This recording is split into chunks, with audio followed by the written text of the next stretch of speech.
I mean, there's Bachelor Nation's never short of drama. There's always something. There's always this crossbreeding and incestuous, like he said, she said. There's always something, right? So Arie basically is Arie, Jr.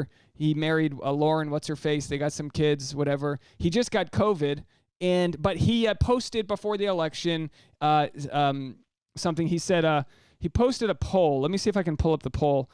Saying, like, what side of the race are you guys on? Like, kind of just trying to get some engagement with his Instagram followers. Anyway, so what happened was he said, like, he basically paraphrased and said, hey, it doesn't matter what side of the political spectrum you are on. We should all just get along. He kind of did that whole Rodney King type of thing. We should all just get along. That's basically what he was saying.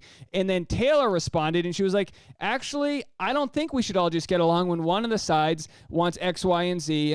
And not to dive too deep into the whole political aspect of it, my view has always been that people are inherently good, probably just digesting different types of political news, this and that. And of course, one might say that that's a very privileged place to come from, to think that, well, if you vote one way and you're not thinking about minorities or people of color, whatever, that you're like you're just privileged. And it's like, look, probably, but you can't cure. Like, it's like this: if someone's an alcoholic, you can't shame them out of being an alcoholic. The best way for a lot of people to treat their alcoholism is to go to a 12-step program, to hear from other alcoholics, to talk to people, to be empathetic.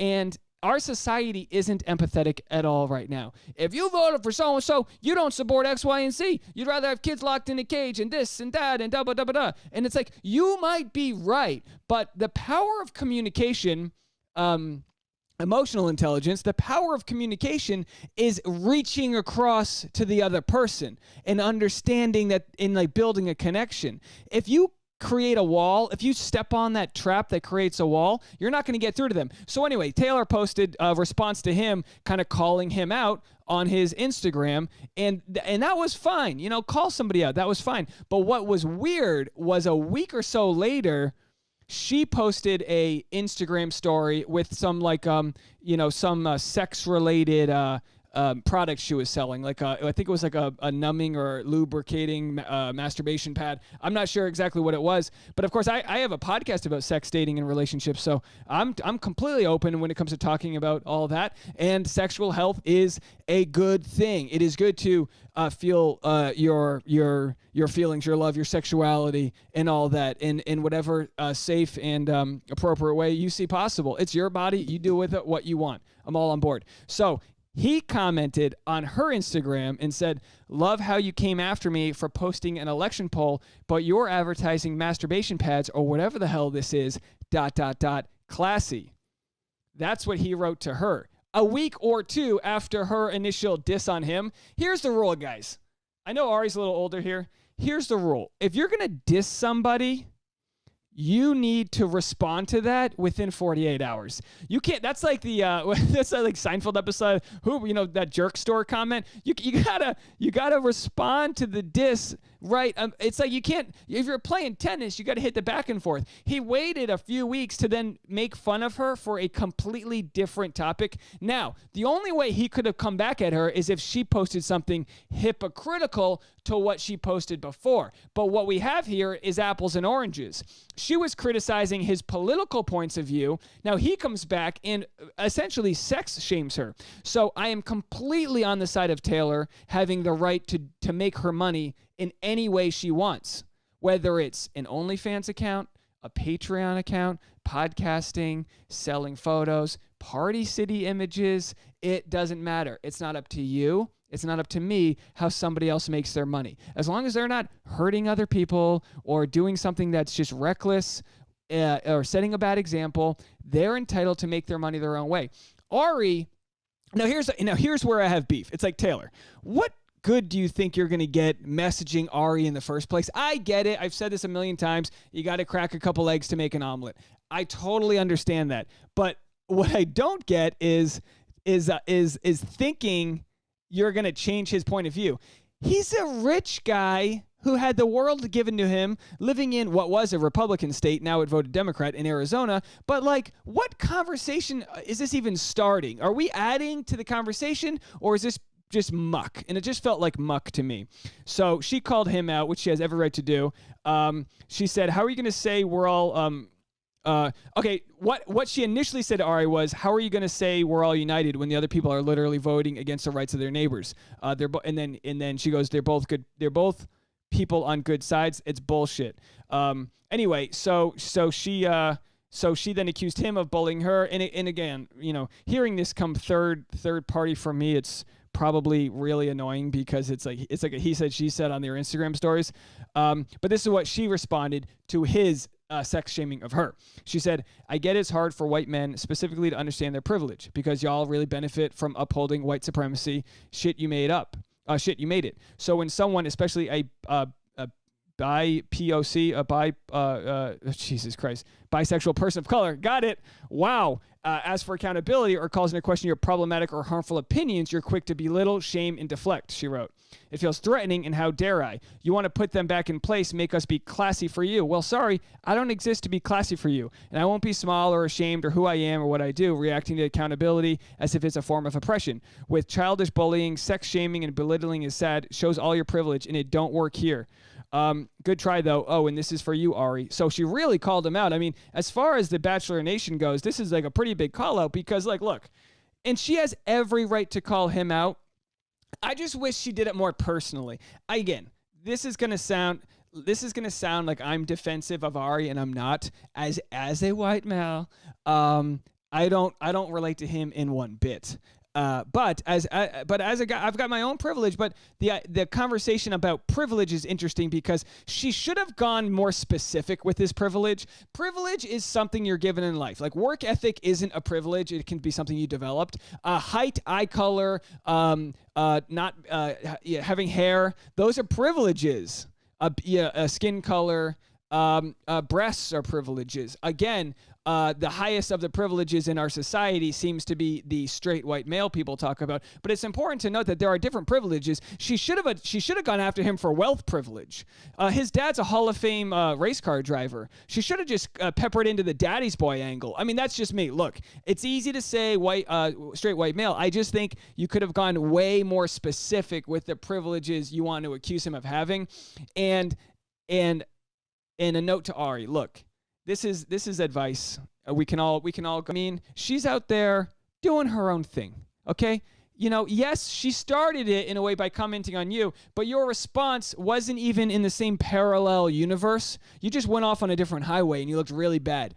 Funniest part about it all is like a day later, he announces that he got the coronavirus. So it's like, how much are we going to let the coronavirus dictate when we're allowed off the hook? He's like, "Oh boy, started a whole thing. The publicist is calling me. I think I got to go get tested." He licks a couple doorknobs. He's like, "I got the virus." Anyway, so let me know. I don't know. Leave a comment, I guess. What do you guys think about it all? Weekend Lanny said it reminds me of the Ben Shapiro thing with the WAP song. Like, Arie, you must not make your girl cough, cough happy. Arie showed his misogyny with this whole thing. Yeah, it's misogyny. It's Jess said by POC, Black, Indigenous, and people of color. Oh, I'm so sorry. I messed that up. I said bisexual. It's a Black, Indigenous, people of color. I'm learning, guys. I'm trying. I think it's important. And again, I'm not defensive here. I think it's important that we all are pretty good at sussing out intention and knowing when someone has a good sort of intention versus a bad. With Arie coming after her for shaming her for selling a sex product. I mean, he's shaming her, and I'm sure his wife's like, "Actually, I want one of those. Can I get a discount code?" You know what I mean? It's just not a good look. Not a good look. No, but you got to wonder, like, can Arie use the defense that he was he had COVID head? I don't know. Jessica said, "I like Arie and Taylor. Both their arguments are eye roll worthy. Grow up. He's not a bad person because he's white or wealthy. She's not a bad person for being sexually open." No, you're absolutely right. You're not, and I've had to cope with this too because I have friends that are very wealthy, and it's like, you're not a bad person for being born into the privileges you have. I think it just comes down to like acknowledging it, and by Arie coming after the way she's making money, he's not only making fun of the way she's making money, he's becoming the bad guy in a movie. He's just the rich boss at this point. It's like, bro, come on. But we could play the game with like, we all, in the US, we all have a privilege of where we were born. I mean, there's so many privileges. Of course, I will not be accused of not acknowledging what it is, but it just comes in different levels. Like I look at Arie as a guy, I couldn't have come from a farther off place, mom on food stamps, self-made. I mean, I've been up till 2 a.m. every night just editing, trying to make a buck, just, you know what I mean? Not to say he doesn't work hard. That's not a thing. That's not what we're talking about here. But it's to go in there and tell Taylor what she does is not moral. It's like, bro, you were the lead on a dating reality show, bro. Don't tell me what's moral and what's not moral. Lesia said, what I thought was really interesting was a commentary on the word classy. When he called her like classy. Zine said, I'm positive that Lauren would be much happier with one of Taylor's toys. That's funny. Who knows? Maybe they have good sex. Who knows? You think she even like cracks a smile? She just looks there like, I'm coming. Stupid. Isabel said she should send a toy to them as peace gift. Yeah, no, that's the right move. Because now Taylor can come back at it and like give a gift, kind of like how Bennett gave a gift to Noah. Taylor can be like, it seems like your lady could use a more class in her life. So back that class up right into this suction cup dildo. You know what I mean? All right, here we go.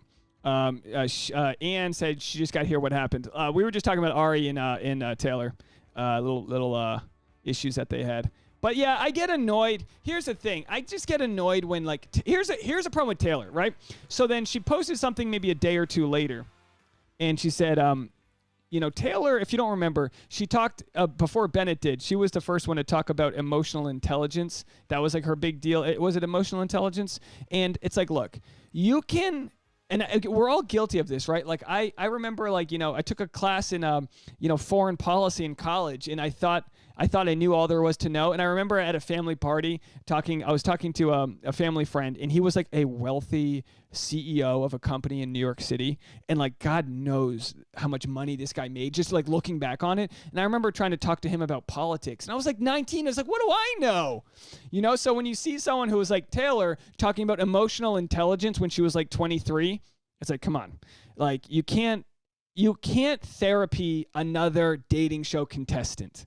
When you're on a dating show, you can't offer advice to someone else unless they ask you for it, all right? So when Taylor was on the show a couple of years ago, she was like actually like trying to coach someone up about why they were wrong. And it's like, you're in the thing. You can't help someone else when you're in the thing.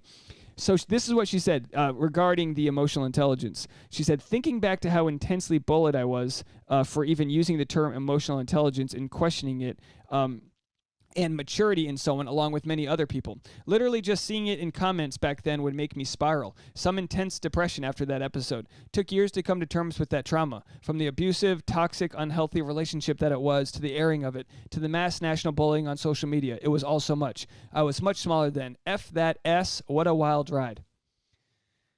Yeah, being a reality show, and you're gonna be subject to, unfortunately, the worst of people.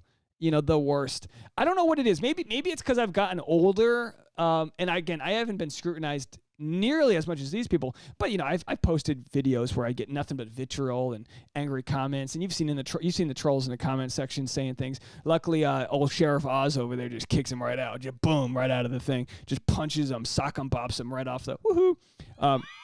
But you just got to understand that trolls, people online that are bullying, they're just hurting humans in this sense that's like, Taylor, I really would want to know how many people in person came up to you and were like, you know what? It doesn't happen. I had Leo on my podcast last year. Remember I had Leo on? And I said, Leo, because he got obviously a lot of hate. He got fired from his job. He was accused of sexual harassment and worse, all these things. But I said, Leo, how many people ever came up to you in person and said something negative to you? He said once. He said one time some lady was like, whatever. And again, I'm not, obviously Leo's a big guy. He would feel much safer than someone like Taylor getting bullied. But the point is that we have to change the conversation we have with the internet. we got to change the way we shame each other. And again, I understand, you know, when it came to like Becca Martinez, they like to crack an egg to make an omelet. They like to take it. They like to just call someone out to prove a point to others. And I get that. But also, could you imagine if Arie and Taylor did a FaceTime call and just talked it out for 60 seconds and just aired that? Do you really think it would have led to this? Well, why do you do this? Well, why do you do that? It's just two fragile egos that we're all fragile, right? But it's just two fragile egos. Jessica said, Taylor doesn't want to make up and get along. She'd rather go on and on about white privilege, etc., instead of using her expertise to remediate the problem. I could be totally wrong, though. Hey, Jessica, it's a good point. I mean, it's a good point. Any sizes. Taylor's a very good-looking, what's the BIPOC term called? Jesus Christ. She's a very good-looking person, and that's a privilege. Symmetry in your face is a privilege. Again, you could clip this up, and I would look like a horrible person. But luckily, I believe what I say, and that's all you can do. So that's my authenticity. But yeah, we've got so. You know, I always like with Tasha, right? Tasha's always like, you know, white men, blah, blah, blah. Tasha's not that bad at it. But I'm like, Tasha, you're one of the most beautiful person I've ever looked at in my life. You don't think that's a privilege? Now, every action comes with the reaction. Like, she has to deal with getting catcalled and being judged up by her looks and this and that. So I totally understand. I'm in a place where I can pretty much walk down a street. No one's going to mess with me. No one's going to do this. I can walk in. I always say the best white privilege, aside from not getting shot, come on, is walking into any hotel and using the bathroom. That's when I lived in New York City. I could just walk into a hotel. In New York City, you always have to use the bathroom. Jess said, "This is Taylor's profession, though. She's a sex therapist. He's slamming her work." Yeah. So take the fact that she's a sex therapist out of it for a second. It's still not right what he did. The fact that he shamed her as a sex therapist, I don't know if that makes it any better or worse. I don't think it changes things so much. The point where it's like, why do you have to feed, like, Arie, why do you have to feed this puritanical thought in our country that sex is bad? You know, I guarantee this live stream will be demonetized because it scans the audio and I said sex like 7 times. It's just that's how puritanical it all is. That you can have innuendos and like, here's the fantasy key, wink, wink. It's like she's selling a masturbation wipe or whatever it is. It's no different than the body odor wipes that they sell. It's a friction, baby, or lack thereof. Zine said, Arie's just as responsible. Why is it Taylor's responsibility to make up? No, I don't know if you're talking to me or someone else, but I don't think it's Taylor's responsibility. I think that if you're true, my point is this: if you're in, I think her comment on his post was fine. He obviously, again, this could go back and forth. He was in the wrong 100% for what he said, calling it classy that she was working in sex work or whatever. And I just think it's not her responsibility to solve that problem, but with a platform, you do have the ability to turn it into a learning example. And that learning example doesn't just have to be, let me shame on you. It can be like, actually, X, Y, and Z. Again, she didn't do a horrible job. I'm not, who am I to say that she did a horrible job at defending herself? But would you call Arie's comments bullying of her? Should we play a voicemail? Let me read a couple comments. It's hard to talk and read at the same time.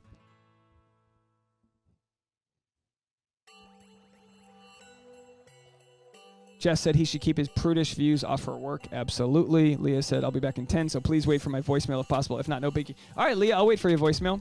All right, let me take a second here, guys. I need to catch my breath.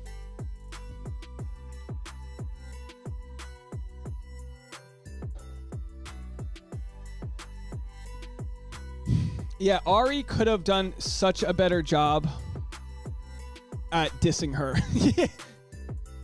He could have done such a better job. Like, there's so many things he could have done that would have been safe. I'm just looking at this as a roaster, as someone who to punch down because he's talking to a woman, and also he's a wealthy he was in a higher position of power on the show. So it's almost anything he's going to say to her is going to look classless. And that's exactly the irony of what happened, because he called her classy, and then he was the one, of course.